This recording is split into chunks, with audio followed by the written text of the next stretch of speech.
दीवानी देखे तुम?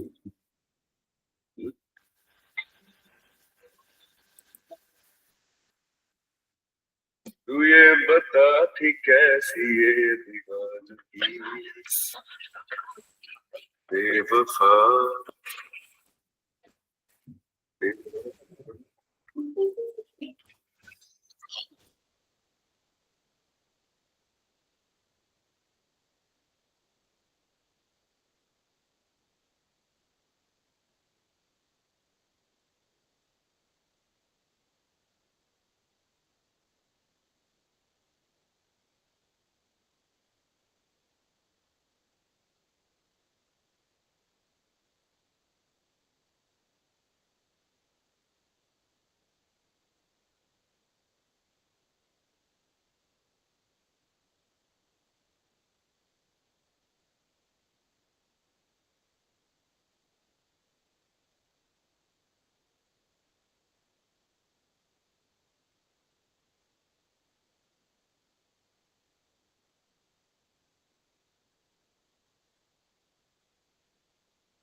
Good morning.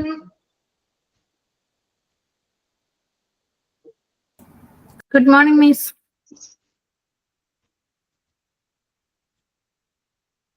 എന്താണ് ആരുമില്ലല്ലോ, സ്ട്രെങ്ത് ഭയങ്കര കുറവാണല്ലോ.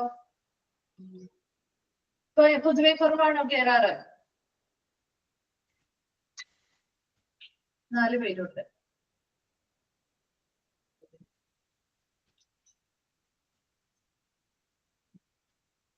ഓക്കെ, നമുക്ക് ജസ്റ്റ് ഒന്ന് റിവൈൻഡ് ചെയ്യാം. മറ്റുള്ളവര് വരട്ടെ, നമുക്ക് ജോയിൻ ആവുമെന്ന് നോക്കാം കേട്ടോ. ഓക്കെ, നമ്മളെ പ്രിവാലൻസ് അല്ലേ കഴിഞ്ഞ ക്ലാസ്സിൽ പറഞ്ഞുകൊണ്ടിരുന്നേ, ഓർക്കുന്നുണ്ടോ? അതെ അതെ. ഓക്കെ, പ്രിവാലൻസ് നമ്മൾ എവിടെ വരെ എടുത്തു? What increases the prevalence of a disease വരെയല്ലേ കഴിഞ്ഞ ക്ലാസ്സിൽ എടുത്ത് നിർത്തിയത്? അതെ. ഓക്കെ, ജസ്റ്റ് എന്താണ് ഒരു പ്രിവാലൻസുമായി ബന്ധപ്പെട്ട കുറച്ച് കാര്യങ്ങളൊന്ന് റിവൈൻഡ് ചെയ്യാം, അപ്പോഴേക്കും മറ്റുള്ളവരൊന്ന് ജോയിൻ ആവട്ടെ കേട്ടോ. അപ്പൊ പ്രിവാലൻസ് ഓഫ് എ ഡിസീസ് എന്ന് പറഞ്ഞാൽ ശരിക്കും എന്താണ്? ഒരു നിശ്ചിത കാലയളവില് ഒരു പോപ്പുലേഷനില് എന്തെങ്കിലും ഒരു രോഗമോ അല്ലെങ്കിൽ ഒരു അവസ്ഥയോ ബാധിച്ച ആളുകളുടെ പ്രപ്പോർഷൻ അല്ലെങ്കിൽ ഒരു അനുപാതത്തെയാണ് നമ്മൾ പ്രിവാലൻസ് എന്ന് പറയുന്നത്, അല്ലെ? അപ്പൊ എത്രത്തോളം ആളുകൾക്ക് ആ ഒരു പോപ്പുലേഷനിൽ ആ ഒരു പർട്ടിക്കുലർ രോഗം ആ ഒരു നിശ്ചിത സമയത്താണ് കേട്ടോ, ആ ഒരു സ്പെസിഫിക് പീരീഡ് ഉണ്ട്, ആ ഒരു സ്പെസിഫിക് പീരീഡിനുള്ളിൽ എത്ര ആളുകൾക്ക് ആ ഒരു രോഗാവസ്ഥ അല്ലെങ്കിൽ ആ ഒരു രോഗം ബാധിച്ചിട്ടുണ്ട്, അത് മാത്രമാണ് നമ്മൾ അവിടെ പ്രിവാലൻസ് കേസിൽ എടുക്കുന്നത്. അത് മാത്രം കൃത്യമായിട്ട് നമ്മൾ എന്ത് ചെയ്യുന്നു? കണക്കെടുക്കുന്നു. ഇനി നമ്മൾ പ്രിവാലൻസിന്റെ ഇമ്പോർട്ടൻസ് പറഞ്ഞിരുന്നു, അല്ലെ? പ്രിവാലൻസിന്റെ ഇമ്പോർട്ടൻസ് എന്താ പറഞ്ഞത്? Most basic measures in epidemiology, അല്ലെ? പ്രിവാലൻസ് ആണെങ്കിലും നമ്മൾ ഇനി പഠിക്കാൻ പോകുന്ന ഇൻസിഡൻസ് ആണെങ്കിലും രണ്ടും നമുക്ക് എപ്പിഡെമിയോളജി അല്ലെങ്കിൽ നമ്മുടെ ഒരു എന്താണ് ഡിസീസുമായി ബന്ധപ്പെട്ട പഠനത്തിൽ വളരെയധികം ഉപയോഗിക്കാവുന്ന ഒരു മെഷറാണ്. അതുപോലെ തന്നെ ആ ഒരു പർട്ടിക്കുലർ സമയത്ത് പ്രത്യേകമായിട്ട് പറയുന്നുണ്ട്, ഒരു പർട്ടിക്കുലർ ടൈം പീരീഡില് ആ ഒരു പ്രത്യേക ലൊക്കേഷൻ അല്ലെങ്കിൽ ആ ഒരു പ്രത്യേക പോപ്പുലേഷനിലുള്ള ആളുകളെ മാത്രമാണ് നമ്മൾ അവിടെ എടുക്കുക. ആ ഒരു പോപ്പുലേഷനിൽ എത്ര പേർക്ക് ആ ഒരു പ്രസന്റ് ടൈമില് ബാധിച്ചിട്ടുണ്ട്, അതാണ് നമ്മളിവിടെ കണക്കെടുക്കുന്നത്. അപ്പൊ അതിന്റെ ഒരു ഫോർമുലയായിട്ട് ജസ്റ്റ് വേറൊന്നും പറയുന്നില്ല, ജസ്റ്റ് അത് ഓൾറെഡി നമ്മുടെ എന്താണ് എഴുതിയിരിക്കുന്ന പോലെ തന്നെയാണ്. ഫോർമുല ആയിട്ട് അങ്ങനെ പ്രത്യേകമായിട്ട് കൊടുത്തിട്ടില്ല, എന്നാൽ പോലും ആ ലാസ്റ്റത്തെ ഒരു സെന്റൻസ് ആണ് നിങ്ങളൊന്ന് നോക്കണ്ടേ കേട്ടോ. ആ ഒരു first പാരഗ്രാഫിൽ the prevalence is measured by dividing the number of person with the disease, അതായത് ആ ഒരു ഡിസീസ് ഉള്ള അല്ലെങ്കിൽ ആ ഒരു ഡിസീസും ഉള്ള ആ ഒരു എത്ര പേര് ആ ഒരു പോപ്പുലേഷൻ ആ ഒരു പർട്ടിക്കുലർ ടൈം പീരീഡില് എത്ര പേർക്ക് ആ ഒരു രോഗം ബാധിച്ചിട്ടുണ്ട് അവരുടെ ആകെ എണ്ണം divided by a condition of a particular time point by the number of individuals examined.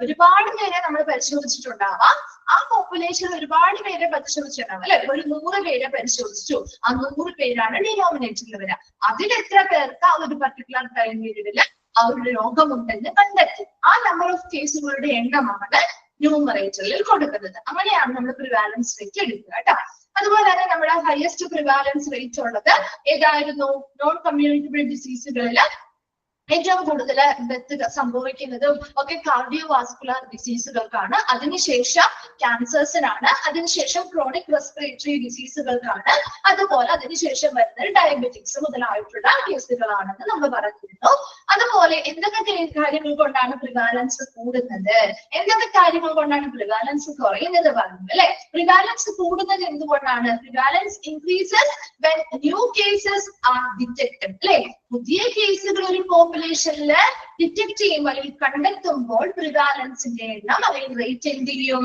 വർദ്ധിക്കും അല്ലെ ഇനി പ്രിവാലൻസ് റേറ്റ് കുറയുന്നത് എങ്ങനെയാണ് prevalence decreases when a patient is either cured or dies ആ പേഷ്യന്റ് ഒന്നില്ലെങ്കിൽ മരണപ്പെട്ടു അല്ലെങ്കിൽ അവർ ആ ഒരു രോഗത്തിൽ നിന്നും മുക്തി നേടിയിരിക്കുന്നു അല്ലെ അപ്പൊ അങ്ങനെയാവുമ്പോൾ പ്രിവാലൻസ് എന്ത് ചെയ്യുന്നു കുറയും ഡിക്രീസ് ചെയ്യും ഇത്രയും വരെ നമ്മൾ കഴിഞ്ഞ ക്ലാസ്സിൽ ഓൾറെഡി പറഞ്ഞു വെച്ചിരിക്കുന്നതാണ് ഇവിടെ വരെ ക്ലിയർ അല്ലേ എന്താണ് പ്രിവാലൻസ് അതുമായി ബന്ധപ്പെട്ട കാര്യങ്ങളൊക്കെ അല്ലേ ഇനി നെക്സ്റ്റ് നമ്മള് ടൈപ്സ് ഓഫ് പ്രിവാലൻസ് ആണ് കേട്ടോ പഠിക്കാൻ പോകുന്നത് types of prevalence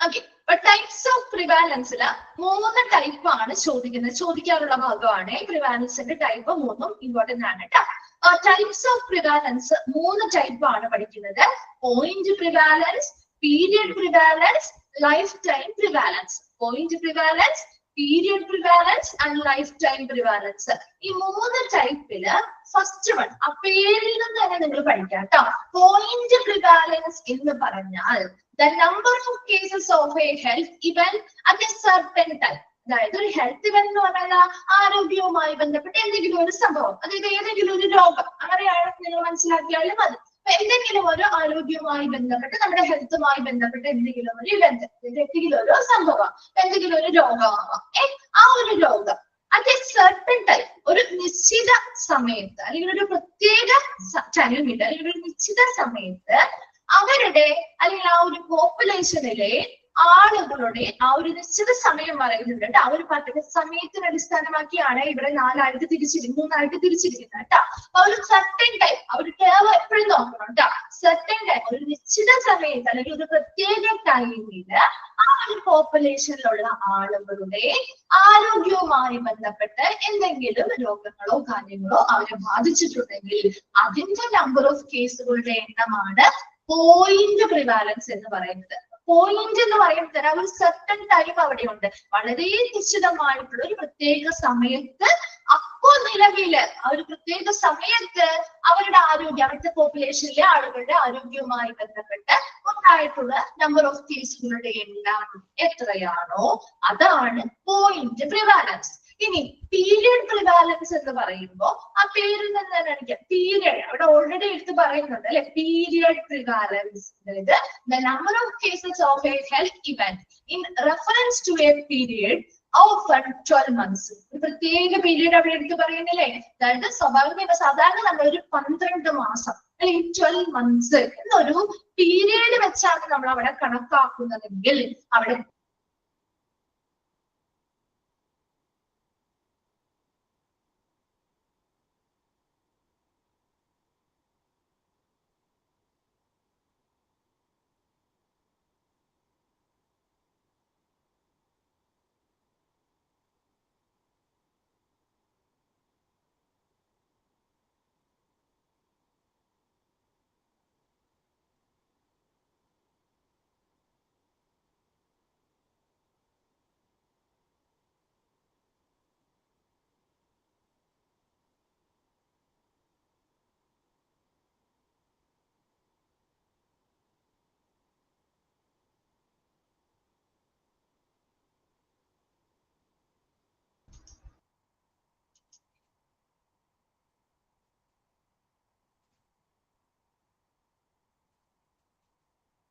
okay, clear ആണോ? കേൾക്കാൻ പറ്റുന്നുണ്ടോ? ഓക്കെ, നെറ്റ് ഇഷ്യൂ വന്നതാണ് കേട്ടോ. ഓക്കെ, അപ്പൊ നമ്മൾ പ്രിവാലൻസിന്റെ ടൈപ്സ് ആണ് പറഞ്ഞുകൊണ്ടിരുന്നത്. പോയിന്റ് പ്രിവാലൻസ് എന്ന് പറഞ്ഞാൽ എന്താണ്?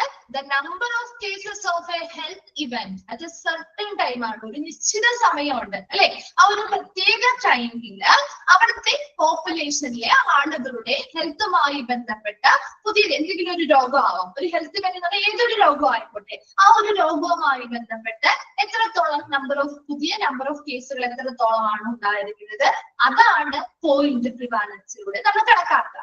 ഇനി പീരിയഡ് പ്രിവാലൻസ് എന്ന് പറയുമ്പോൾ ഒരു 12 months പോലുള്ള ഒരു പീരീഡ്, ഒരു നിശ്ചിത പീരീഡ് അവിടെ കൊടുക്കുന്നുണ്ട്. ആ ഒരു നിശ്ചിത കാലയളവ് അല്ലെങ്കിൽ ആ ഒരു നിശ്ചിത പീരീഡിനുള്ളിൽ എത്രത്തോളം ആളുകൾ അല്ലെങ്കിൽ എത്രത്തോളം പുതിയ കേസുകളാണോ വരുന്നത്, അതിന്റെ നമ്പറാണ് പീരിയഡ് പ്രിവാലൻസിൽ പറയുന്നത്. അപ്പൊ സമയത്തിന് അടിസ്ഥാനമാക്കിയാണ്.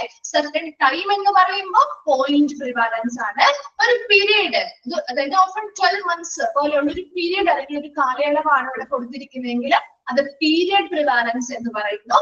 മൂന്നാമത് ലൈഫ് ടൈം പ്രിവാലൻസ് എന്ന് പറയുന്നത് എന്തായിരിക്കും? Life time prevalence the number of cases of the health event in reference to the total life time. അതായത് അവരുടെ ആ ഒരു ജീവിത കാലഘട്ടത്തില് അല്ലെ, ആ ഒരു ജീവിത കാലഘട്ടം മുഴുവനായിട്ട് ഒരു പർട്ടിക്കുലർ ടൈം പീരീഡ് അല്ല അല്ലെ, ലൈഫ് ലോങ് ആയിട്ട് ആളുകൾ ഫേസ് ചെയ്യുന്ന കുറെ അധികം രോഗങ്ങൾ ഉണ്ടാവും അല്ലെ. അപ്പൊ ആ ഒരു കേസ്, ആ നമ്പർ ഓഫ് കേസുകളുടെ എണ്ണമാണ് ലൈഫ് ടൈം പ്രിവാലൻസ് എന്ന് പറയുന്നത്. അപ്പൊ ആ പേരിൽ നിന്ന് തന്നെ കണക്ട് ചെയ്യണം കേട്ടോ. ഈ 3 ടൈപ്പും ചോദിക്കാറുണ്ട്. ചിലപ്പോൾ ഏതൊക്കെയാണ് പ്രിവാലൻസിന്റെ ടൈപ്സിൽ ഉൾപ്പെടുന്നവ ഏതാ, എന്തൊക്കെ എന്ന രീതിയിൽ ചോദിക്കാം. അപ്പൊ 3 ഉണ്ടാവും, ഓൾ ഓഫ് ദ എബോവ് എന്ന രീതിയിൽ ചോദിച്ചേക്കാം.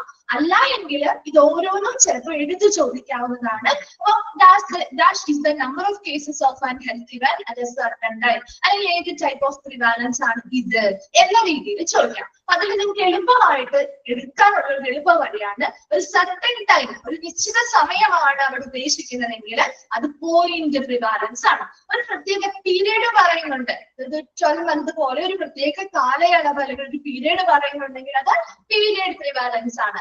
ലൈഫ് ലോങ് ആയിട്ട് ടോട്ടൽ ലൈഫ് ടൈം ആയിട്ടാണ് ചെയ്യുന്നതെങ്കിൽ അല്ലെങ്കിൽ അവർക്ക് നമ്പർ ഓഫ് കേസസുകളുടെ എണ്ണമാണ് നമ്മൾ കണക്കാക്കുന്നതെങ്കിൽ അതേതാണ്? ലൈഫ് ടൈം പ്രിവാലൻസ് ആണ്. ക്ലിയർ ആണോ? 3 ടൈപ്പ് ചോദിക്കാറുണ്ട് കേട്ടോ, ഇമ്പോർട്ടന്റ് ആണ്, എഴുതി വെച്ചേക്കാം കേട്ടോ. ഓക്കെ ആണോ? ക്ലിയർ അല്ലേ? ഓക്കെ, അതില് പോയിന്റ് പ്രിവാലൻസിന് മാത്രം ഒരു ഫോർമുല നിങ്ങൾക്ക് തന്നിട്ടുണ്ട്, അത് നോട്ട് ചെയ്യണം കേട്ടോ.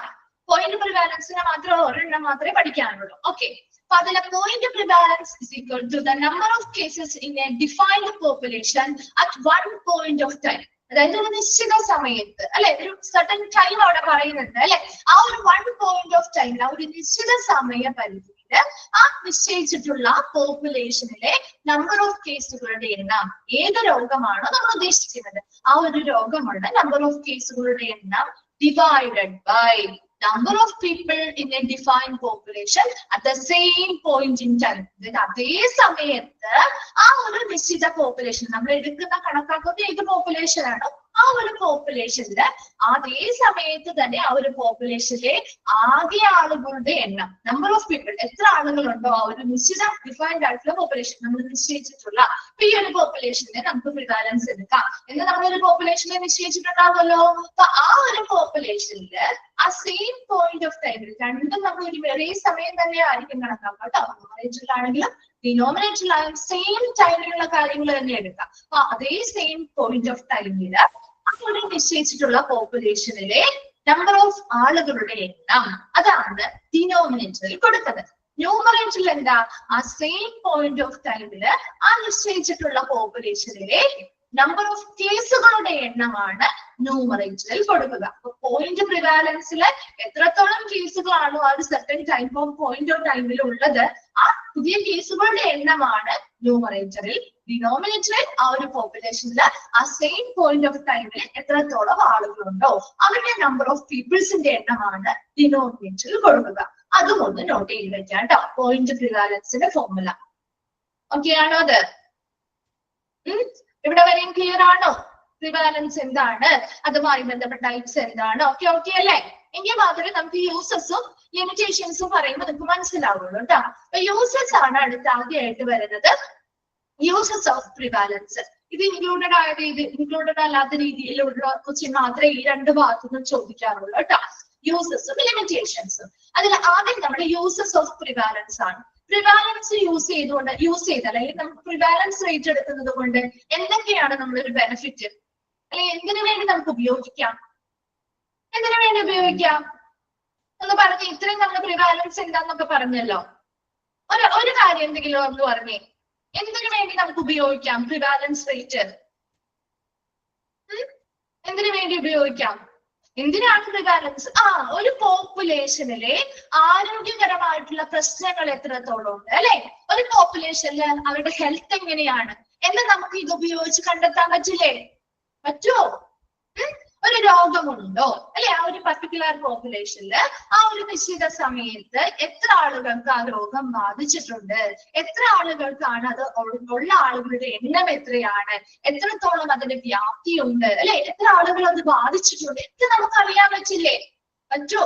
അതാണ് ഒന്നാമത്തെ സഹായം അല്ലെങ്കിൽ യൂസ് എന്ന് പറയുന്നത്. എന്താ? അതെ, ഡിസീസ് എന്തൊക്കെയാണ് ഡിറ്റക്ട് ചെയ്യാൻ പറ്റും, നമുക്ക് കണ്ടെത്താൻ പറ്റും. അതിൽ ഒന്നാമത്തത് helps to calculate the magnitude of health problem or disease in a community. ഒരു കമ്മ്യൂണിറ്റിയിലെ ഒരു പോപ്പുലേഷനിലുള്ള ആളുകളുടെ കൃത്യം ആ ഒരു പോപ്പുലേഷനൊക്കെ നമ്മൾ കണക്കെടുക്കുന്നത് അല്ലെ. അപ്പൊ കമ്മ്യൂണിറ്റിയിലെ ആ പോപ്പുലേഷനുള്ള ആളുകളുടെ ആ ഒരു രോഗത്തിന്റെ തീവ്രത എത്രത്തോളം ഉണ്ട് അല്ലെ, ആരോഗ്യ പ്രശ്നങ്ങൾ എത്രത്തോളം ഉണ്ട്, അല്ലെങ്കിൽ ആ ഒരു രോഗത്തിന്റെ വ്യാപ്തി എത്രത്തോളം ഉണ്ടെന്നൊക്കെ കണക്കാക്കാനായിട്ട് നമുക്ക് ഈ ഒരു പ്രിവാലൻസ് ഉപയോഗിക്കാം അല്ലെ. ഒന്നാമത്തെ യൂസ് അത് തന്നെയാണ്.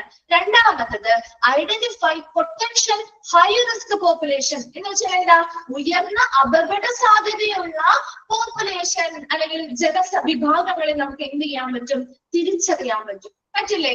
ഒരു പോപ്പുലേഷൻ എടുത്തു, ഒരു 3 പോപ്പുലേഷൻ എടുത്തേക്കാം, 3 വിഭാഗമായിട്ട് നമ്മൾ തിരിച്ചാണ് നമ്മൾ അവിടെ അനാലിസിസ് നടത്തുന്നത്, ഈ പ്രിവാലൻസ് റേറ്റ് എടുക്കുന്നത്. എല്ലാ പോപ്പുലേഷനിലും ഒരുപോലെ ആയിരിക്കും നമുക്ക് കിട്ടുന്ന റേറ്റ്? ഒരുപോലെ ആയിരിക്കോ? പല പോപ്പുലേഷനിലും ആളുകൾ വ്യത്യസ്തമാണ് അല്ലെ. അപ്പൊ വ്യത്യസ്ത രീതിയിലുള്ള റേറ്റ് ആണ്. ചില പോപ്പുലേഷനിലെ ആളുകൾ ഒരുപാട് ഹെൽത്ത് റിലേറ്റഡ് ആയിട്ടുള്ള ഇഷ്യൂസ്, ഒരുപാട് ആളുകൾക്ക് ചിലപ്പോൾ രോഗമുള്ളവരുണ്ടാവും. ചില പോപ്പുലേഷനിൽ ചിലപ്പോൾ അധികം കുറവായിരിക്കും അല്ലെ.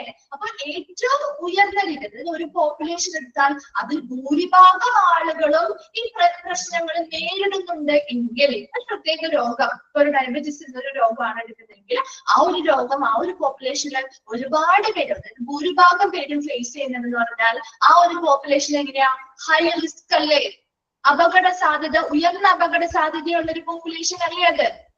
ആണോ? അതെ. അപ്പൊ അത് മനസ്സിലാക്കാനായിട്ട് നമുക്ക് ഈ ഒരു പ്രിവാലൻസ് റേറ്റ് എടുക്കുന്നതിലൂടെ സാധിക്കുന്നുണ്ട്. ആ ഒരു പർട്ടിക്കുലർ പോപ്പുലേഷൻ, ഏതൊക്കെ പോപ്പുലേഷനിലാണ് ഉയർന്ന അപകട സാധ്യതയുള്ള പോപ്പുലേഷൻ അല്ലെങ്കിൽ ജനവിഭാഗം ഏത് പോപ്പുലേഷനിൽ ഉൾപ്പെടുന്നു എന്ന് നമുക്ക് തിരിച്ചറിയാനായിട്ട് ഇത് സഹായകമാണ്.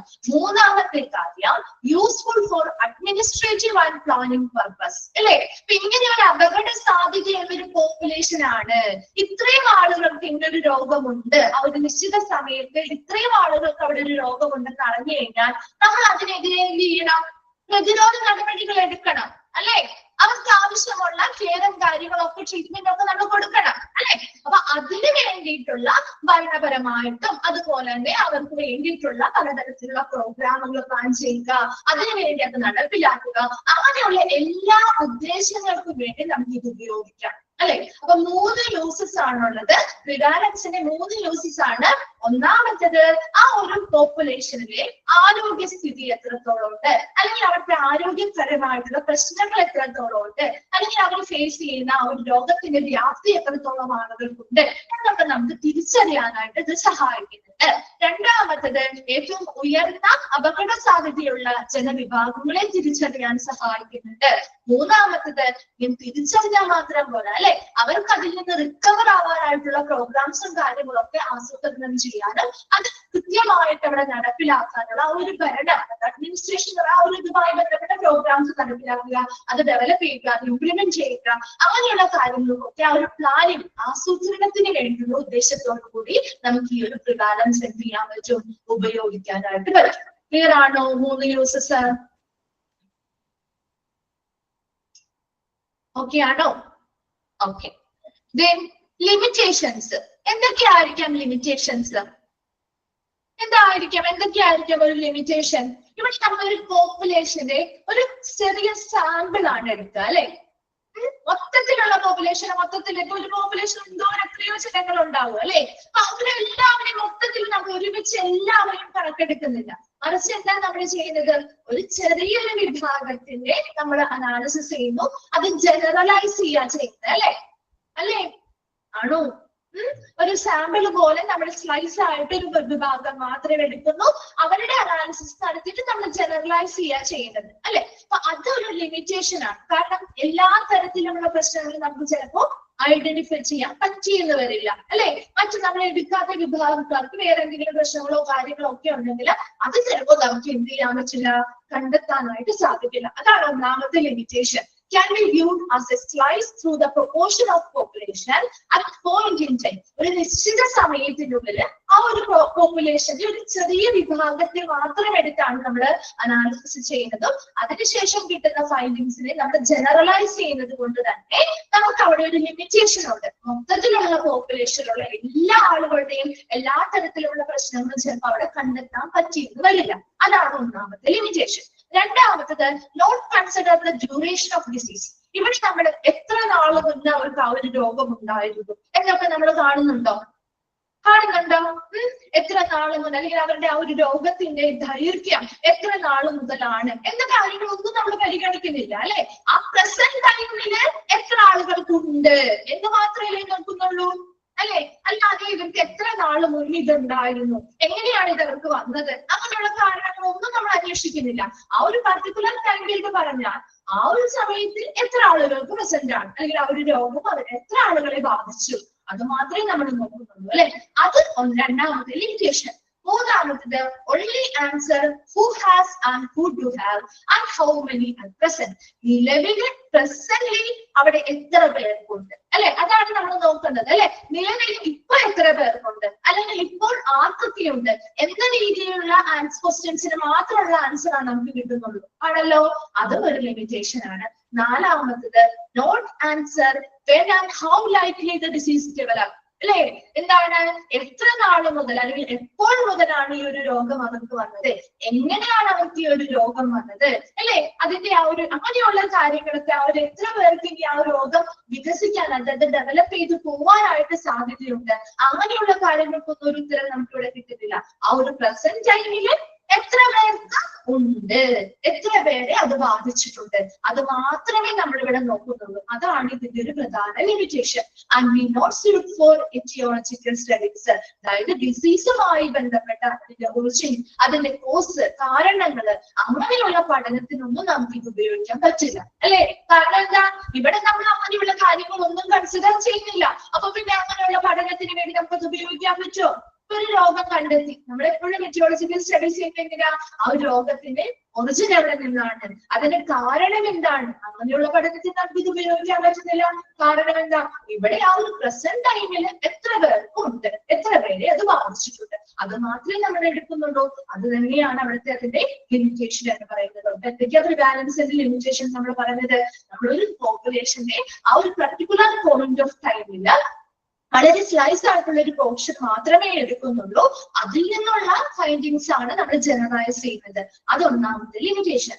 രണ്ടാമത് പറഞ്ഞത് ആ ഒരു ഡിസീസിന്റെ ഡ്യൂറേഷൻ അല്ലെങ്കിൽ ദൈർഘ്യവും കാര്യങ്ങളൊന്നും നമ്മളിവിടെ പരിഗണിക്കുന്നില്ല. മൂന്നാമത്തെ കാര്യം പറഞ്ഞത് ഇവിടെ എത്ര പേർക്ക് ആ ഒരു പ്രസന്റ് ടൈമില് എത്ര പേർക്ക് ഇതുണ്ട്, അല്ലെങ്കിൽ ഇപ്പോൾ എത്ര പേർക്കുണ്ട്, അല്ലെങ്കിൽ എത്ര പേരെ ബാധിച്ചു എന്ന രീതിയിലുള്ള കണക്ക് മാത്രമേ നമ്മൾ ഇവിടെ എടുക്കുന്നുള്ളൂ. അതിന് മാത്രമുള്ള ഉത്തരമാണ് നമുക്ക് ഇത് എടുക്കുമ്പോൾ കിട്ടുന്നത്. നാലാമത്തത് പറഞ്ഞത് എന്താ, നമുക്ക് എപ്പോൾ അല്ലെങ്കിൽ എങ്ങനെയാണ് ഇത് അവരിൽ വന്നത്, അല്ലെങ്കിൽ ആ ഒരു രോഗം അവരിലേക്ക് അത് എങ്ങനെ വ്യാപിച്ചു, അങ്ങനെയുള്ള കാര്യങ്ങളെ കുറിച്ചുള്ള ഒരു ഉത്തരവും നമുക്ക് ഇവിടെ കിട്ടുന്നില്ല. അതുകൊണ്ട് തന്നെ ഡിസീസുമായി ബന്ധപ്പെട്ട അതിന്റെ ഒറിജിനുമായി ബന്ധപ്പെട്ടോ അല്ലെങ്കിൽ അതിന്റെ കാരണവുമായി ബന്ധപ്പെട്ടോ ഒരു പഠനത്തിന് നമുക്കിത് ഉപയോഗിക്കാൻ പറ്റുന്നില്ല. ക്ലിയർ ആണോ? ലിമിറ്റേഷൻ ഓഫ് പ്രിവാലൻസ് മനസ്സിലായോ? അത് റിപ്ലൈ ചെയ്തേ. സ്ട്രെങ്ത് ഭയങ്കര കുറവാണ് കേട്ടോ. ഇന്ന് ക്ലാസ്സിൽ ഓൾമോസ്റ്റ് ഒരു 40 കുട്ടികൾ ഉണ്ടാവാറുണ്ട്. ഇന്ന് ഭയങ്കര ലേറ്റ് ആയിട്ട് കയറുന്നതും അതുപോലെ തന്നെ സ്ട്രെങ്തും കുറവാണ്. ഓക്കെ, അപ്പൊ ഇവിടെ വരെ ക്ലിയർ ആണോ? ലിമിറ്റേഷൻസ് വരെയും ഓക്കെ ആണോ? എങ്കിൽ നമുക്ക് നെക്സ്റ്റ് ആ ഒരു ബോക്സിലേക്ക് പോവാം. ഓക്കെ, നെക്സ്റ്റ് ആ ഒരു ബോക്സ് നോക്കുക കേട്ടോ. Factors affecting prevalence. ഇത് ചോദിക്കാനുള്ള ബോക്സ് ആണ്, ചോദിക്കാനുള്ള ഭാഗമാണ് കേട്ടോ. Factors affecting prevalence. പ്രിവാലൻസിനെ അഫക്ട് ചെയ്യുന്ന ഫാക്ടേഴ്സ് അല്ലെങ്കിൽ ഘടകങ്ങൾ എന്തൊക്കെയാണ്? അവിടെ ഫസ്റ്റ് ഇൻക്രീസ്ഡ് ബൈ ആണ്. Increased by, decreased by. അത് പറയുമ്പോൾ നമുക്ക് വളരെ എളുപ്പത്തിൽ കിട്ടും കേട്ടോ. Increased by, decreased by. അപ്പൊ എന്തൊക്കെ കാര്യങ്ങളാണ്, എന്തൊക്കെ ഫാക്ടേഴ്സ് വരുമ്പോഴാണ് പ്രിവാലൻസ് വർദ്ധിക്കുന്നത്? എന്തൊക്കെ ഘടകങ്ങൾ ഫാക്ടേഴ്സ് അഫക്ട് ചെയ്യുമ്പോഴാണ് പ്രിവാലൻസ് കുറയുന്നത്? വളരെ എളുപ്പത്തിൽ നിങ്ങൾക്ക് കിട്ടാവുന്നതാണ്. അപ്പൊ അതിന് ഇൻക്രീസ്ഡ് ബൈ അത് ഒരുമിച്ച് നമുക്ക് നോക്കാം. അതിനുശേഷം ഡിക്രീസ്ഡ് ബൈ നോക്കാം കേട്ടോ. ആദ്യത്തിൽ ആ ഒരു കോളം നമുക്ക് ഒരുമിച്ച് അങ്ങനെ നോക്കാം, അല്ലാതെ ഒരുമിച്ച് അങ്ങോട്ടും ഇങ്ങോട്ടും പറഞ്ഞ് കൺഫ്യൂസ്ഡ് ആവാൻ നിൽക്കണ്ട. ഒരൊറ്റ ഇൻക്രീസ്ഡ് ബൈ എന്തൊക്കെ കാര്യങ്ങൾ വരുമ്പോഴാണ് പ്രിവാലൻസ് വർദ്ധിക്കുക? എന്തൊക്കെ കാര്യങ്ങൾ വരുമ്പോ ഓൾറെഡി ഒരെണ്ണം നമ്മൾ പറഞ്ഞിട്ടുണ്ടായിരുന്നു. എന്താണ് പ്രിവാലൻസ് വർദ്ധിക്കുന്നത് എന്ത് മൂലമാണെന്നുള്ള ഓൾറെഡി നമ്മൾ പറഞ്ഞില്ലായിരുന്നോ? ഒരെണ്ണം പറഞ്ഞോ, പഠിച്ചിരുന്നോ?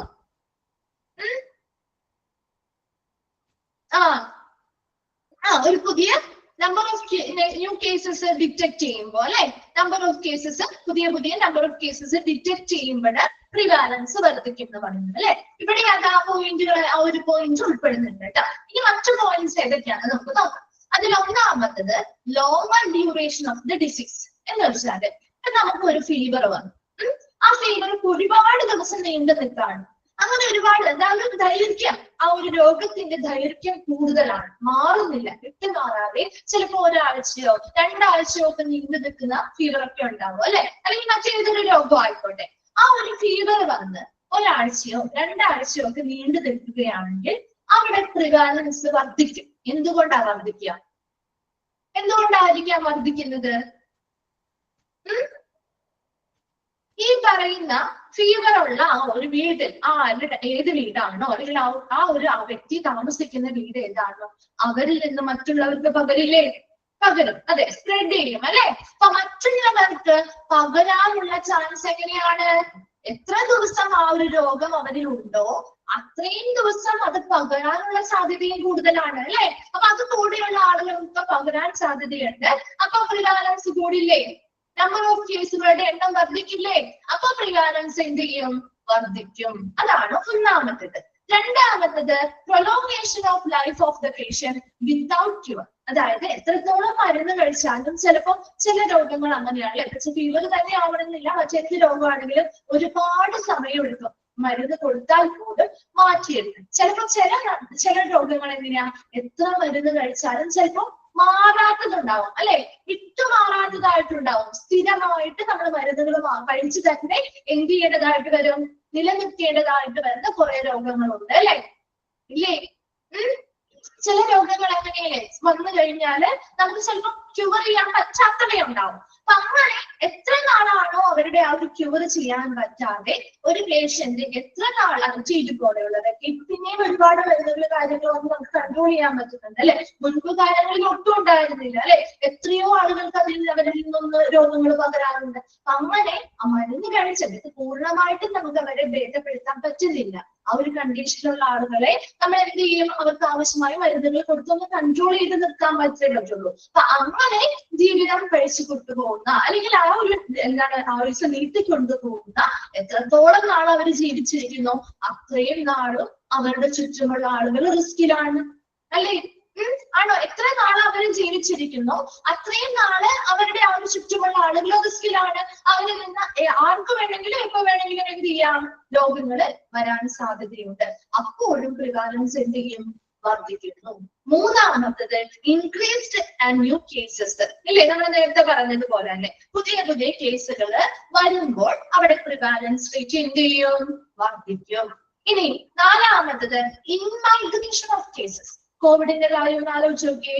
നമ്മുടെ നാട്ടില് കോവിഡ് എങ്ങനെയായിരുന്നു? ഉണ്ടായിരുന്നോ? ആദ്യമേ ഉണ്ടായിരുന്നോ? ഇല്ല. പുറത്തു നിന്ന് വരുന്ന ആളുകളിലായിരുന്നു ഉണ്ടായിരുന്നത് അല്ലെ. ഇൻമൈഗ്രേഷൻ ഓഫ് കേസസ് എന്ന് വെച്ചാൽ എന്താ?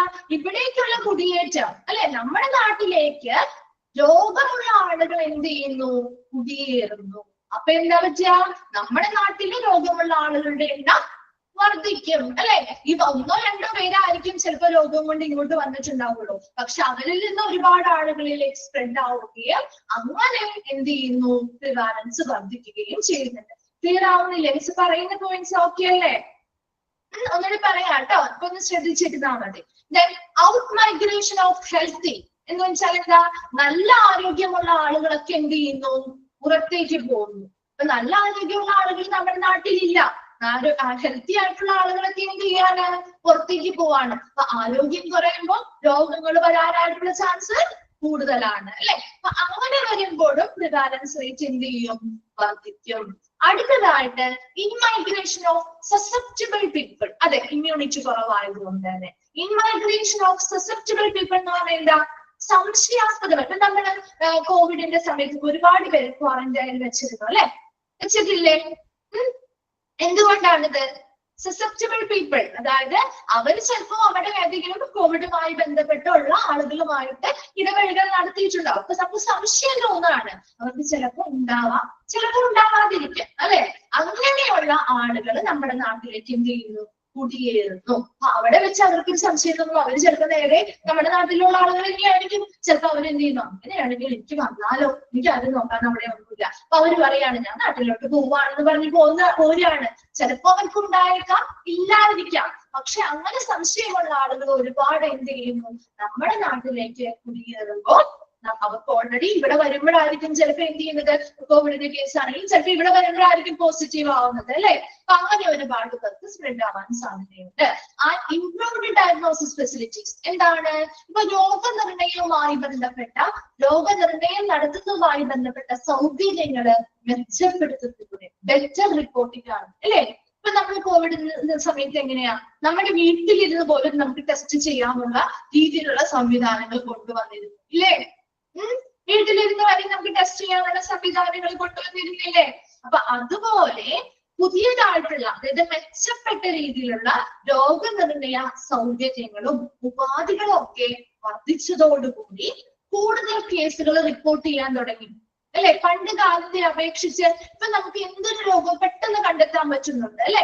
അതെന്തുകൊണ്ടാ, ഡയഗ്നോസിസ് ഫെസിലിറ്റികൾ ഇംപ്രൂവ്ഡ് ആയതുകൊണ്ടാണ്. അപ്പൊ പെട്ടെന്ന് ബെറ്റർ റിപ്പോർട്ടിംഗ് ആണ്. ഒരുപാട് കേസുകൾ പുതിയതായിട്ട് എന്ത് ചെയ്യുന്നുണ്ട്, റിപ്പോർട്ട് ചെയ്യപ്പെടുന്നുണ്ട്. അപ്പോഴും പ്രിവാലൻസ് എന്ത് ചെയ്യുന്നു, വർദ്ധിക്കുന്നു. ഇതെല്ലാം പ്രിവാലൻസ് ഇൻക്രീസ് ചെയ്യാൻ വേണ്ടിയിട്ടുള്ള ഫാക്ടേഴ്സ് ആണ്. ഒന്നാമത് longer duration of the disease, ആ ഒരു രോഗത്തിന്റെ ദൈർഘ്യം കൂടുന്നതിനനുസരിച്ച്. രണ്ടാമത് ചിലപ്പോൾ നമുക്ക് എന്ത് ചെയ്യാൻ പറ്റുന്നില്ല, വിത്തൗട്ട് ക്യൂർ ആണ്. അത് ചിലപ്പോൾ നമുക്ക് പൂർണ്ണമായിട്ടും ഭേദമാക്കാൻ പറ്റാത്ത ചില രോഗങ്ങൾ ഉണ്ടാകും. അപ്പൊ അതുമായി ബന്ധപ്പെട്ട് അവർ എത്ര നാൾ അവരുടെ ജീവിത കാലഘട്ടം മുന്നോട്ട് കൊണ്ടുപോകുന്നതോ അത്രയും നാളും അവരുമായി ബന്ധപ്പെട്ട ആളുകളുടെ ഒരു റിസ്ക് ഫാക്ടർ കൂടുതലായിരിക്കും.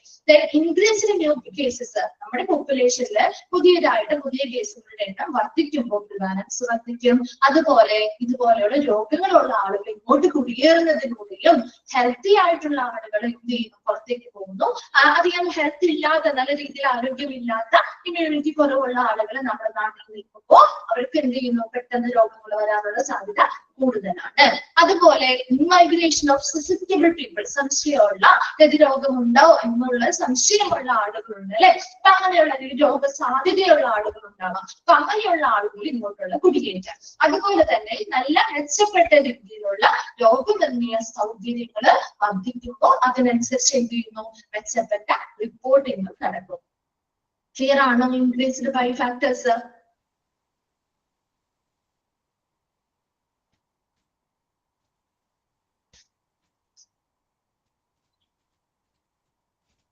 ഓക്കെ ആണോ? ഓക്കെ. ഇനി ഡിക്രീസ്ഡ് ബൈ എന്ന് പറയുന്നത് നേരെ നമ്മുടെ ഇതിന്റെ ഓപ്പോസിറ്റ് തന്നെയാണ് കേട്ടോ. Shorter duration of the facility, shorter duration of the disease. ഒരു രോഗം വളരെ കുറഞ്ഞ ദിവസം, ഇപ്പൊ നമുക്ക് ഒരു പനി വന്നു, 1-2 ദിവസത്തിനുള്ളിൽ നമുക്കത് ഭേദമാവുകയാണെങ്കിൽ വളരെ ഷോർട്ട് ഡ്യൂറേഷൻ ആണ് അല്ലെ. ആ ഒരു 2 ദിവസത്തിനുള്ളിൽ അധികം ആൾക്കാർക്കൊന്നും അത് എന്ത് ചെയ്യില്ല, പകരില്ല അല്ലെ. അപ്പൊ അവിടെ പ്രിവാലൻസ് റേറ്റ് എന്ത് ചെയ്യുന്നു, കുറയല്ലേ ചെയ്യുന്നത്. നേരെ ഓപ്പോസിറ്റ് ആണ് shorter duration of the disease. അവിടെ ഡിസീസിന്റെ അല്ലെങ്കിൽ രോഗത്തിന്റെ ദൈർഘ്യം വളരെ കുറവാണ്. 1-2 ദിവസം മാത്രമേ നമുക്കൊരു പനിയോ കാര്യങ്ങളോ ഉള്ളൂ എങ്കിൽ അപ്പൊ അത്രയും ദിവസത്തിനുള്ളിൽ അധികം ആളുമായിട്ട് നമ്മൾ മിങ്കിൾ ചെയ്യാൻ പോവില്ല അല്ലെ. അപ്പൊ അതുകൊണ്ട് തന്നെ എന്ത് ചെയ്യുന്നില്ല, അധികം ആളുകളിലേക്ക് അത് സ്പ്രെഡ് ആവുന്നില്ല. അപ്പൊ പ്രിവാലൻസ് അവിടെ എന്ത് ചെയ്യാണ്, കുറയാണ് അല്ലെ. രണ്ടാമത്തത് high case fatality rate from disease. അതായത് ഒരു രോഗം ബാധിച്ചു, ആ രോഗം ബാധിച്ച ആൾ എന്ത് ചെയ്യുന്നുണ്ട്, അവർക്ക് ഭേദമാക്കാൻ പറ്റുന്നില്ല, പൂർണ്ണമായിട്ടും ക്യൂർ ആവുന്നില്ല, പെട്ടെന്ന് തന്നെ അവർ അതുമായി ബന്ധപ്പെട്ട് എന്ത് ചെയ്യാണ്, മരിക്കുകയാണ് ചെയ്യുന്നത്. അങ്ങനെ ഒരു മരണം സംഭവിച്ചാല് അവിടെ പ്രിവാലൻസ് റേറ്റ് എന്ത് ചെയ്യും, കുറയല്ലേ ചെയ്യുന്നത്. കാരണം എന്താ, അവര് മരണപ്പെട്ടു, പിന്നെ അവരിൽ നിന്ന് ആരിലേക്കും സ്പ്രെഡ് ആവാൻ സാധ്യതയില്ല. ആണോ? ആ ഒരു പേഷ്യന്റ് അല്ലെങ്കിൽ ആ ഒരു വ്യക്തി എന്ത് ചെയ്തു, ഒരു കേസ് അവിടെ കുറയാണ്, ഒരു കേസ് എന്ത് ചെയ്തു, മരണപ്പെട്ടു ആ ഒരു രോഗവുമായി ബന്ധപ്പെട്ട് അല്ലെ. അപ്പൊ പിന്നെ അവരിൽ നിന്ന് ആർക്കും സ്പ്രെഡ് ആവാനോ കാര്യങ്ങളോ ഒന്നുമില്ല. അപ്പൊ അത്രയും കേസ് കുറഞ്ഞു വരെയല്ലേ ചെയ്യുന്നേ. ആണോ? രണ്ടെണ്ണം മനസ്സിലായോ? ഒന്ന് റിപ്ലൈ ചെയ്തേ. മിസ്സിന് മനസ്സിൽ നിങ്ങൾക്ക് ക്ലിയർ ആയോ എന്ന് അറിയാൻ വേണ്ടിയിട്ടാണ്. അതിന് ശേഷം അടുത്ത പോയിന്റിലേക്ക് പോവാലോ. മൂന്നാമത്തത് ഡിക്രീസ് ഇൻ ന്യൂ കേസസ്. പുതിയ കേസുകളുടെ എണ്ണം കുറയുന്നു അല്ലെ. പുതിയ കേസുകളൊന്നും ഡിറ്റക്ട് ചെയ്യുന്നില്ല, അത് കുറയുമ്പോൾ അതിനനുസരിച്ച് നമ്മുടെ ആ ഒരു പ്രിവാലൻസും കുറയും. നാലാമത്തത് ഇൻമൈഗ്രേഷൻ ഓഫ് ഹെൽത്തി പീപ്പിൾ. നല്ല ആരോഗ്യമുള്ള ആളുകൾ നമ്മുടെ നാട്ടിലേക്ക് കുടിയേറുന്നു. മറ്റേ നമ്മൾ എന്താ പറഞ്ഞേ, രോഗമുള്ള ആളുകളായിരുന്നു. ഇവിടെ അങ്ങനെയല്ല, നേരെ ഓപ്പോസിറ്റാ. നല്ല ആരോഗ്യം ഹെൽത്തി ആയിട്ടുള്ള ആളുകൾ നമ്മുടെ നാട്ടിലേക്ക് കുടിയേറുന്നു. അപ്പൊ നമ്മുടെ നാട്ടിൽ എന്തായി, നല്ല ആരോഗ്യമുള്ള ആളുകളായതുകൊണ്ട് തന്നെ ഇമ്മ്യൂണിറ്റി പവർ ഒക്കെ നല്ല രീതിയിൽ ഉണ്ടാവും. അതുകൊണ്ട് എന്തൊരു രോഗം വന്നാലും അതിനൊക്കെ പ്രതിരോധിച്ച് നിൽക്കാനായിട്ടൊരു ശക്തി ഉണ്ടാവും അല്ലെ എല്ലാവർക്കും. അപ്പൊ പ്രിവാലൻസ് കുറവാണെങ്കിലേ. അതുപോലെ ഔട്ട് മൈഗ്രേഷൻ ഓഫ് കേസസ്. ഇവിടെ നമ്മുടെ നാട്ടില് രോഗമുള്ള ആളുകൾ എന്ത് ചെയ്യുന്നു, പുറത്തേക്ക് പോവാണ്. അവിടേക്ക് എന്ത് ചെയ്യുന്നു, ഔട്ട് മൈഗ്രേഷൻ ആണ്. അവിടേക്ക് പുറത്തേക്ക് പുറം രാജ്യങ്ങളിലേക്ക് പോവാണ്. അപ്പൊ എന്ത് ചെയ്യുന്നു, ഇവിടെയുള്ള കേസുകളുടെ എണ്ണാലും കുറയുന്നത്. അപ്പോ അല്ലെ, ഓൾറെഡി നമ്പർ ഓഫ് കേസുകൾ ഉള്ള ഒരു 10 പേർക്ക് രോഗം ഉണ്ടെങ്കിൽ അതിൽ 5 പേര് നമ്മുടെ നാട്ടിൽ നിന്ന് പുറത്തേക്ക് പുറം നാടുകളിലേക്ക് പോവാണെങ്കിൽ നമ്മുടെ നാട്ടിലെ ആ ഒരു പ്രിവാലൻസ് റേറ്റ് എന്തായി, കുറവാകുന്നില്ലേ അതിന്റെ എണ്ണത്തില് അല്ലെ. അതുപോലെ improved cure rate of cases. അതായത് രോഗം ബാധിച്ച ആളുകൾ പൂർണ്ണമായിട്ട് ഭേദപ്പെടാണ്. അങ്ങനെ കുറെ അധികം കേസുകൾ, ഇപ്പൊ ഒരു 10 പേർക്ക് രോഗം സ്ഥിരീകരിച്ചിട്ടുണ്ട്, അതിലൊരു 9 പേര് അല്ലെങ്കിൽ 8 പേരോളം നമുക്ക് ആ ഒരു രോഗം ശമനം കിട്ടി, അല്ലെങ്കിൽ രോഗം ഭേദമായ ഒരു രോഗശമന നിരക്ക് കൂടുതലാണ് അല്ലെങ്കിൽ മെച്ചപ്പെട്ടതാണെങ്കിൽ അവിടെ പ്രിവാലൻസ് റേറ്റ് എന്ത് ചെയ്യും, കുറയും. എന്തൊക്കെ കാര്യങ്ങളാണ് പ്രിവാലൻസ് റേറ്റ് ഡിക്രീസ്ഡ് ബൈ പറയുന്നത്? Short duration of the disease. ആ ഒരു രോഗത്തിന്റെ ദൈർഘ്യം വളരെ കുറവാണ്, അപ്പൊ പ്രിവാലൻസ് റേറ്റ് കുറയും. രണ്ടാമത്തത് ആ ഒരു രോഗവുമായി ബന്ധപ്പെട്ട് ആ രോഗി എന്ത് ചെയ്യുന്നു, മരണപ്പെടുന്നു. ആ ഒരു മരണനിരക്ക് കൂടുതലാണെങ്കിൽ അവിടെയും പ്രിവാലൻസ് റേറ്റ് കുറയുന്നു. മൂന്നാമത്തത് പുതിയ കേസ് കണ്ടെത്തുന്നതിന്റെ എണ്ണം കുറവാണ്, അപ്പോഴും പ്രിവാലൻസ് കുറവായിരിക്കും. അതുപോലെ ഹെൽത്തി ആയിട്ടുള്ള ആളുകൾ നമ്മുടെ നാട്ടിലേക്ക് മൈഗ്രേറ്റ് ചെയ്ത് കുടിയേറ്റം ചെയ്യുന്നു. അതുപോലെ തന്നെ കേസസ്, അതായത് ഇങ്ങനെയുള്ള ഡിറ്റക്ട് ചെയ്ത രോഗമുള്ള ആളുകൾ എന്ത് ചെയ്യുന്നു, പുറത്തേക്ക് മൈഗ്രേറ്റ് ചെയ്ത് പോകുന്നു. അതുപോലെ improved cure rate of cases. നമുക്ക് ഓൾറെഡി രോഗം ബാധിച്ചിട്ടുള്ള ആളുകളെ കൃത്യമായ ചികിത്സകൾ എടുത്ത് അവരുടെ രോഗശമനം പൂർത്തിയാക്കി അവർ ആ രോഗത്തിൽ നിന്ന് ഭേദമാകുന്നു. അങ്ങനെയുള്ള ആളുകളുടെ റേറ്റ് കൂടുതലാണെങ്കിൽ അപ്പോഴും പ്രിവാലൻസ് എന്ത് ചെയ്യുന്നുണ്ട്, കുറയുകയാണ് ചെയ്യുന്നത്. ഓക്കെ ആണോ? ആ 2 ബോക്സ് ക്ലിയർ ആണോ?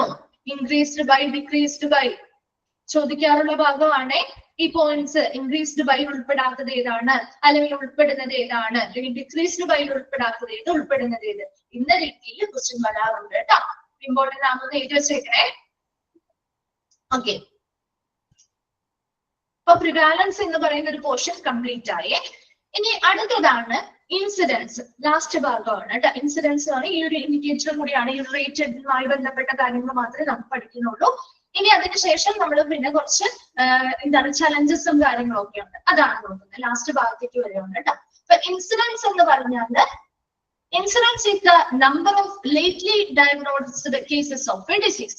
അതായത് ഈ അടുത്ത് റിപ്പോർട്ട് ചെയ്തിട്ടുള്ള ആ ഒരു number of cases of a disease, ഒരു പ്രത്യേക രോഗവുമായി ബന്ധപ്പെട്ട് ഈ അടുത്ത് രോഗനിർണയം നടത്തിയ കേസുകളുടെ എണ്ണമാണ് ഇൻസിഡൻസ്. ഇൻസിഡൻസ് എന്ന് പറഞ്ഞാൽ ഈ അടുത്ത് രോഗനിർണയം നടത്തിയ കേസുകളുടെ എണ്ണമാണ് incidence. Incidence is the number of lately diagnostic cases of a disease. ഈ അടുത്ത് രോഗനിർണയം നടത്തിയ കേസുകൾ, പെർട്ടിക്കുലർ രോഗവുമായി ബന്ധപ്പെട്ട് ഈ അടുത്ത് നമ്മൾ രോഗനിർണയം നടത്തിയപ്പോൾ എത്രത്തോളം ആളുകൾക്കാണോ അത് പോസിറ്റീവായിട്ട് അവരുടെ എണ്ണമാണ് ഇൻസിഡൻസ് എന്ന് പറയുക. ആ ഒരു ഫസ്റ്റ് പോയിന്റ് ഒന്ന് അണ്ടർലൈൻ ചെയ്തിട്ടോ.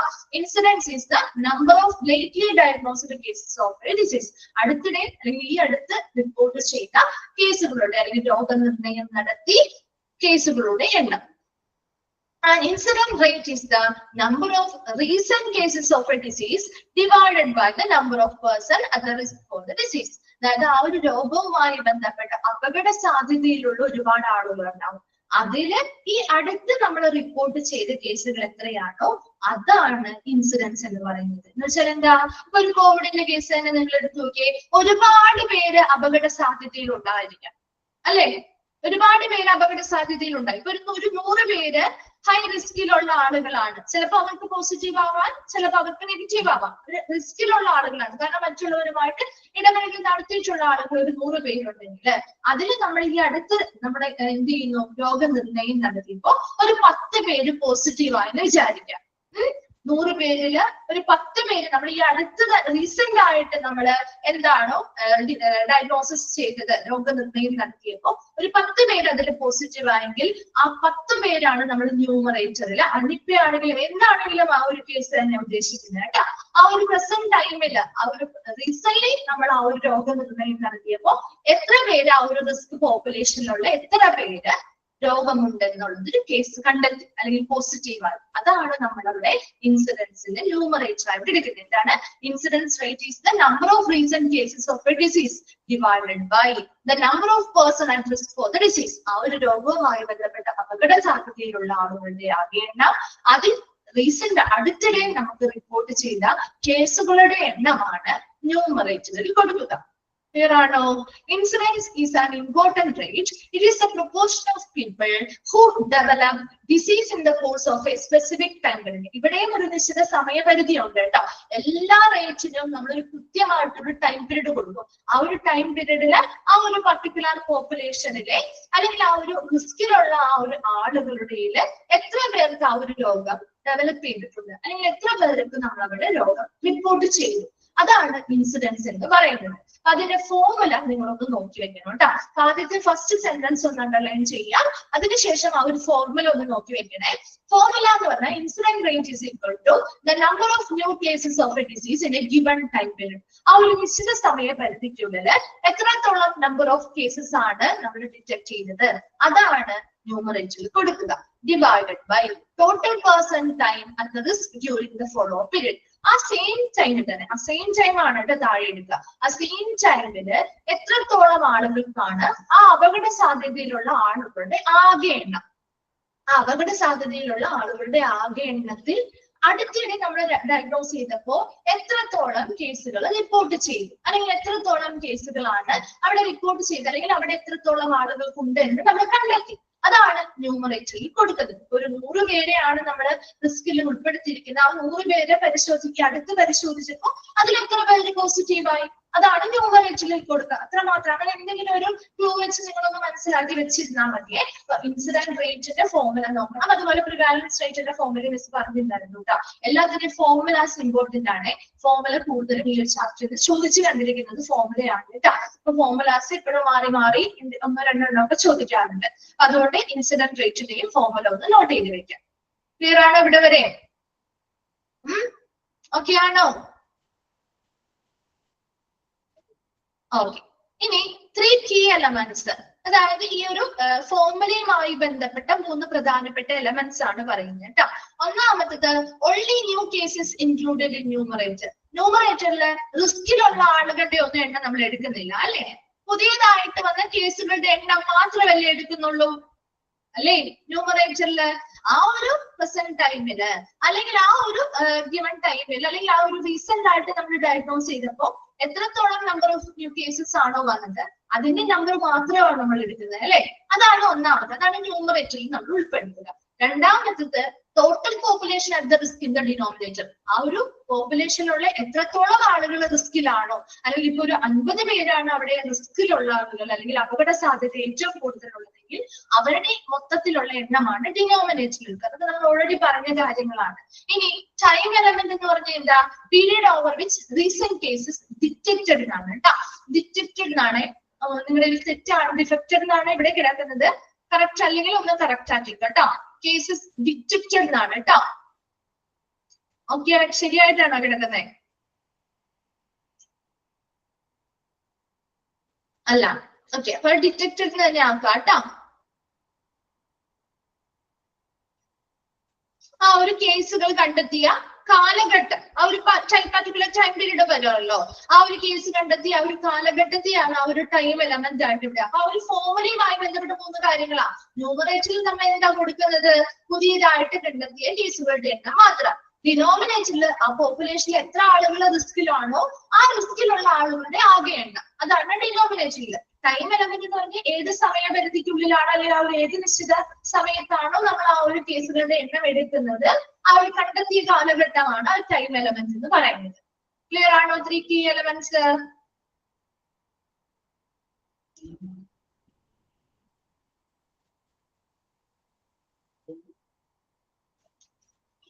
ഓക്കെ, ഇനി 2 main types of incidents.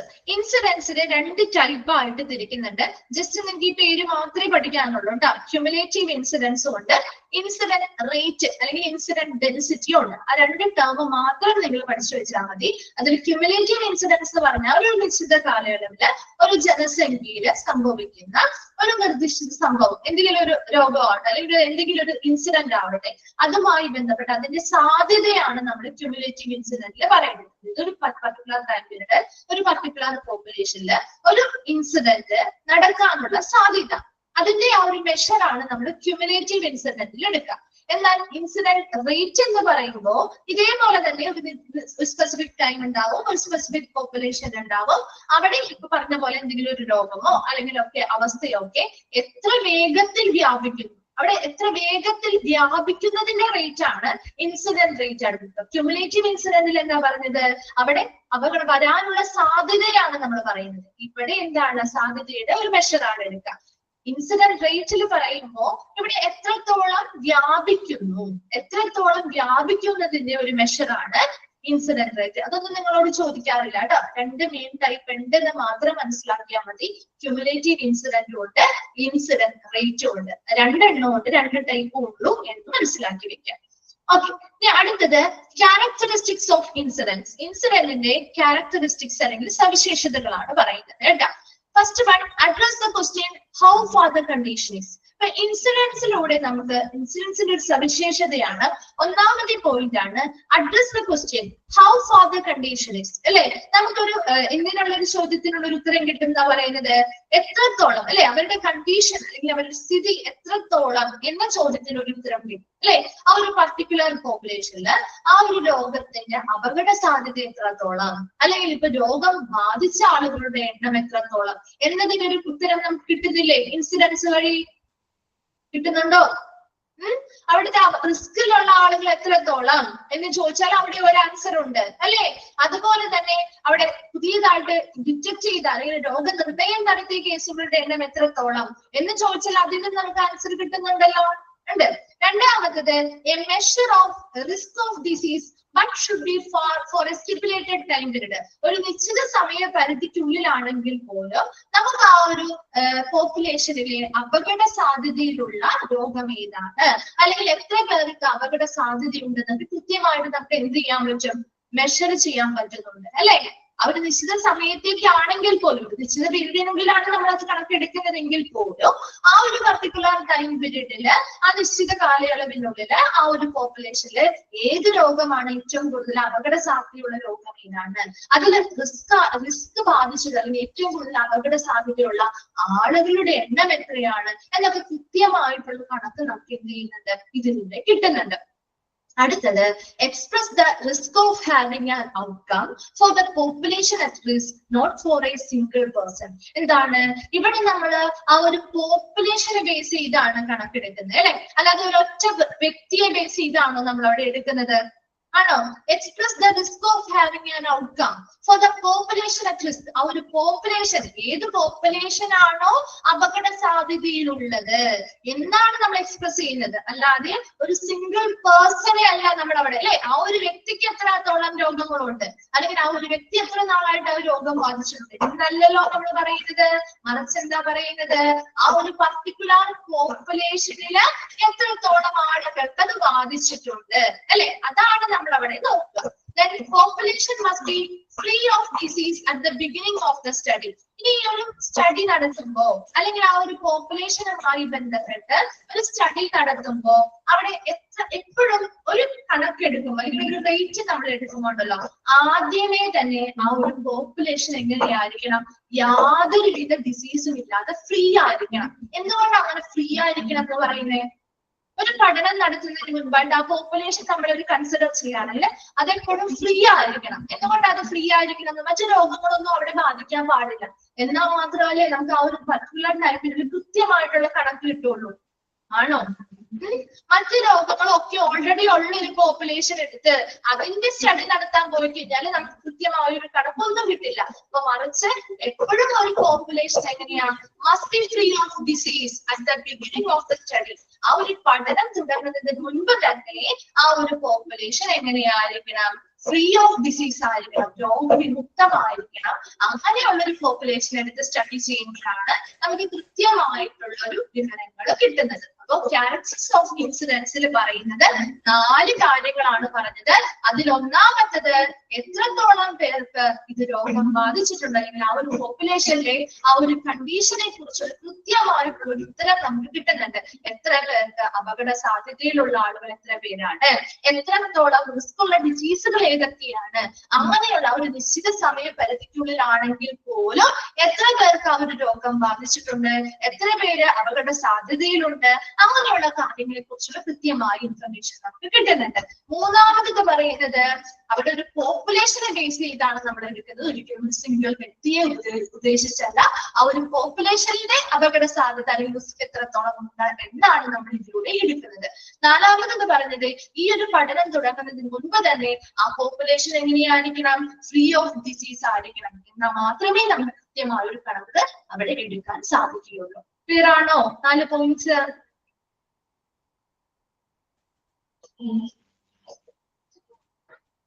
Okay, അടുത്തത് യൂസ് ഓഫ് ഇൻസിഡൻസ്. ഇൻസിഡൻസിന്റെ യൂസ് ആണ് അടുത്തത് പറയുന്നത്.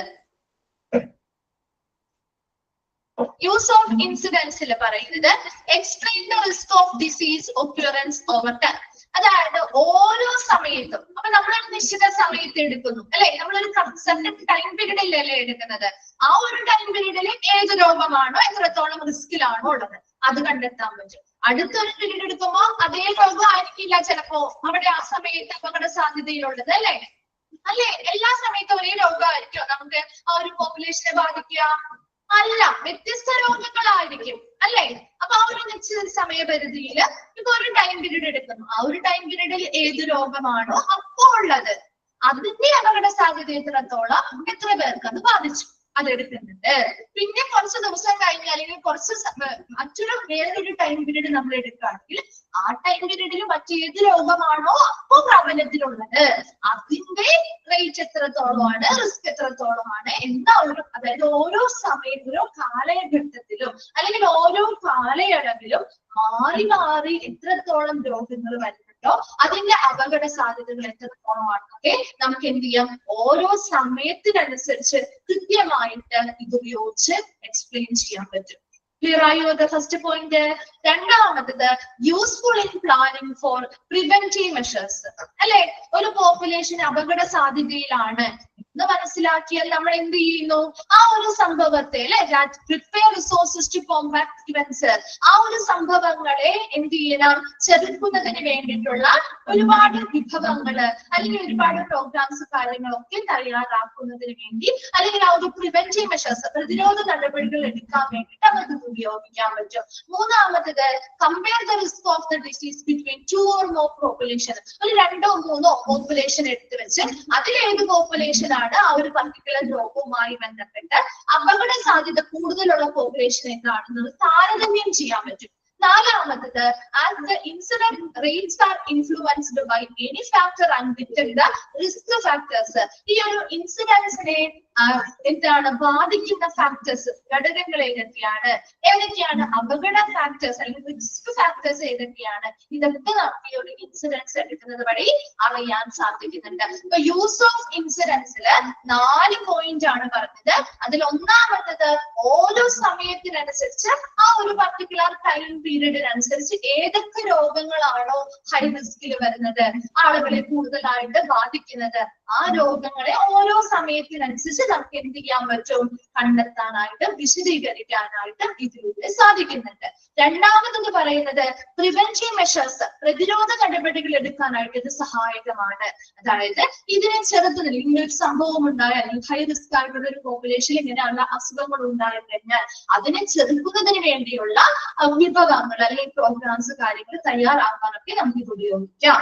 മൂന്നാമത് പറയുന്നത് 1, 2, 3 പോപ്പുലേഷനുകൾ എടുത്ത് മൊത്തത്തിൽ അതിന്റെ ഹെൽത്ത് റിലേറ്റഡ് ആയിട്ടുള്ള കാര്യങ്ങൾ എന്തൊക്കെയാണ്, ഓരോ രോഗവുമായി ബന്ധപ്പെട്ട അതിന്റെ അപകട സാധ്യതകൾ എന്താണ്, ഏത് പോപ്പുലേഷനിലാണ് ഏറ്റവും കൂടുതൽ അപകട സാധ്യതയുള്ളതൊക്കെ നമുക്ക് എന്ത് ചെയ്യാൻ പറ്റും, താരതമ്യം ചെയ്യാൻ പറ്റും. നാലാമത് പറയുന്നത് ഈ ഒരു ഇൻസിഡൻസിനെ ബാധിക്കുന്ന ഘടകങ്ങൾ ഏതൊക്കെയാണ്, അല്ലെങ്കിൽ അപകട റിസ്ക് ഫാക്ടേഴ്സ് ഏതൊക്കെയാണ് മുതലായ കാര്യങ്ങളൊക്കെ നമുക്ക് കൃത്യമായിട്ട് എന്ത് ചെയ്യാൻ പറ്റും, ഇൻസിഡൻസ് റേറ്റ് എടുക്കുന്നതുമായി ബന്ധപ്പെട്ട ഫാക്ടേഴ്സ് ഏതൊക്കെയാണെന്ന് കണ്ടെത്താനായിട്ട് ഇത് സഹായകമാണ്. യൂസ് ഓഫ് ഇൻസിഡൻസ് 4 പോയിന്റ്സ് പറഞ്ഞു. ക്ലിയർ ആണോ? ഇതൊക്കെ ഇൻക്ലൂഡഡ് ആയത് ഇത്, ഇൻക്ലൂഡഡ് അല്ലാത്തത് ഇതെന്ന രീതിയിൽ ക്വസ്റ്റ്യൻ ചോദിക്കുള്ളൂ കേട്ടോ. ഓക്കെ, അപ്പൊ ലാസ്റ്റ് ഒരു ഭാഗം കൂടിയാണ് ഇൻസിഡൻസിന്റെ ഇമ്പോർട്ടൻസ് ഓഫ് ഇൻസിഡൻസ്. എന്തിനൊക്കെ ഇൻസിഡൻസ് സഹായിക്കുന്നു അല്ലെങ്കിൽ ഇറ്റ് ഈസ് ഹെൽപ്ഫുൾ, എന്തിനാണ് പ്രാധാന്യമാണ് ഇൻസിഡൻസിന് കേട്ടോ. ഇൻ പാത്തോജനസിസ്, എന്താണ് പാത്തോജനസിസ്? രോഗവുമായി ബന്ധപ്പെട്ട സ്റ്റഡിയാണ് അല്ലെ, സ്റ്റഡി ഓഫ് ഡിസീസ് അല്ലെ, അതിന്റെ ഒറിജിൻ, അതുപോലെ അതിന്റെ ഡെവലപ്മെന്റ് മുതലായ കാര്യങ്ങളെ കുറിച്ചുള്ള ഒരു പഠനമാണ്. ഇവിടെ ഈ ഒരു ഇൻസിഡൻസുമായി ബന്ധപ്പെട്ട് നമുക്ക് പാത്തോജനസിസ് അല്ലെങ്കിൽ അതുമായി ബന്ധപ്പെട്ട് ഡിസീസുമായി ബന്ധപ്പെട്ട പഠനങ്ങൾക്ക് നമുക്ക് ഇത് ഉപയോഗിക്കാൻ പറ്റും. രണ്ടാമത്തെ കാര്യം ടു ഫൈൻഡ് ഡിസീസ് ഡിസ്ട്രിബ്യൂഷൻ, എത്രത്തോളം ഓരോ സമയത്തും എത്രത്തോളം പോപ്പുലേഷനിൽ എത്രത്തോളം രോഗങ്ങള് അവിടെ വ്യാപിക്കുന്നുണ്ട്, അല്ലെങ്കിൽ ആ ഒരു രോഗത്തിന്റെ വ്യാപനം എത്രത്തോളമാണെന്നൊക്കെ നമുക്ക് കണ്ടെത്താനായിട്ട് ഇത് സഹായിക്കുന്നുണ്ട്. മൂന്നാമത്തത് ടു കൺട്രോൾ ഡിസീസ്, രോഗങ്ങളെ നിയന്ത്രിക്കാനായിട്ട് ഇത് ഉപയോഗിക്കാൻ പറ്റും. നാലാമത്തത് ഇൻ റിസ്റ്റൈൻ ആൻഡ് തെറാപ്യൂട്ടിക് മെഷർമെന്റ്സ്, ഇത് നിയന്ത്രിക്കാനും ആവശ്യമായിട്ടുള്ള ചികിത്സാ നടപടിക്രമങ്ങൾ കൊണ്ടുവരാനും സഹായകമാണ്. അതുപോലെ അഞ്ചാമത്തത് ഇൻ ഹെൽത്ത് പോളിസി മേക്കിംഗ്, എന്താ ആരോഗ്യകരവുമായി ബന്ധപ്പെട്ട ആരോഗ്യവുമായി ബന്ധപ്പെട്ട ഒരു പോപ്പുലേഷനിലെ ആരോഗ്യവുമായി ബന്ധപ്പെട്ട പോളിസികൾ നിർമ്മിക്കാനും ഇത് സഹായിക്കുന്നുണ്ട്. എന്തിനൊക്കെ സഹായകമാണ്? ഡിസീസുമായി ബന്ധപ്പെട്ട പഠനങ്ങൾക്ക് സഹായകമാണ്. രണ്ടാമത് പറഞ്ഞത് ആ ഒരു രോഗത്തിന്റെ വ്യാപനം എത്രത്തോളം ഉണ്ടെന്ന് കണ്ടെത്താനായിട്ട് ഇത് സഹായിക്കുന്നുണ്ട്. മൂന്നാമത്തത് രോഗത്തെ നിയന്ത്രിക്കാൻ സഹായിക്കുന്നുണ്ട്. നാലാമത്തത് ഇത് നിയന്ത്രിക്കുക മാത്രമല്ല അതിനാവശ്യമായ ചികിത്സാ നടപടികൾ അവിടെ കൊണ്ടുവരാനായിട്ടും ഇതുപോലെ പ്രിവെന്റീവ് മെഷേഴ്സ് പോലെയുള്ള പ്രോഗ്രാമും കാര്യങ്ങളും വഴി ആ ഒരു പോപ്പുലേഷനിലെ എന്ത് ചെയ്യാം, അതിൽ നിന്ന് വിമുക്തമാക്കുന്നതിന് വേണ്ടി നമുക്ക് ഇത് ഉപയോഗിക്കാം. അതുപോലെ ആരോഗ്യവുമായി ബന്ധപ്പെട്ട പുതിയ പുതിയ പോളിസികൾ രൂപീകരിക്കാനും ഇത് സഹായകമാണ്. ഇത്രയും ഇൻസിഡൻസുമായി ബന്ധപ്പെട്ട് നമ്മൾ പറഞ്ഞ കാര്യങ്ങളാണ്. ക്ലിയർ ആണോ? ഇത്രയും എല്ലാം ഇൻക്ലൂഡഡ് ആയത്, ഈ പോയിന്റ്സ് ഒക്കെ ഇൻക്ലൂഡഡ് ആയ രീതിയിലുള്ള ക്വസ്റ്റ്യൻ ആയിരിക്കും ഇവിടെ ഉണ്ടാവുന്നത്. അല്ലാതെ ഓരോ പോയിന്റ്സ് എന്താണെന്നൊന്നും ചോദിക്കാറില്ല. അപ്പൊ അതിന്റെ എല്ലാത്തിന്റെയും ഫോർമുലാസ് നമ്മൾ കൃത്യമായിട്ട് പഠിച്ചു വെച്ചേക്കണം കേട്ടോ. 1, 2 ഫോർമുല എപ്പോഴും മാറി മാറി ചോദിക്കാനുള്ള ഭാഗമാണ്. ഇത്രയും വരെ നമുക്ക് നിർത്താം. ചലഞ്ചസ് നെക്സ്റ്റ് ക്ലാസ്സിൽ മിസ് എടുത്തോളാം കേട്ടോ. അത് ലാസ്റ്റ് ഭാഗമാണ് ചലഞ്ചസ്. ഈ ഒരു ഭാഗം ചലഞ്ചസും കൂടി കഴിഞ്ഞ് ഈ ഒരു ചാപ്റ്റർ കംപ്ലീറ്റ് ആവും കേട്ടോ. Okay, thank you. എടുത്ത വരെയുള്ള ഭാഗങ്ങൾ അടുത്ത ക്ലാസ്സിൽ വരുമ്പോൾ ഒന്ന് വായിച്ചിട്ട് വരാം. ഡൗട്ട്സ് എന്തെങ്കിലും ഉണ്ടെങ്കിൽ ചോദിച്ചാൽ പറഞ്ഞുതരാം കേട്ടോ. Thank you. Thank you ma'am. Thank you, ma'am.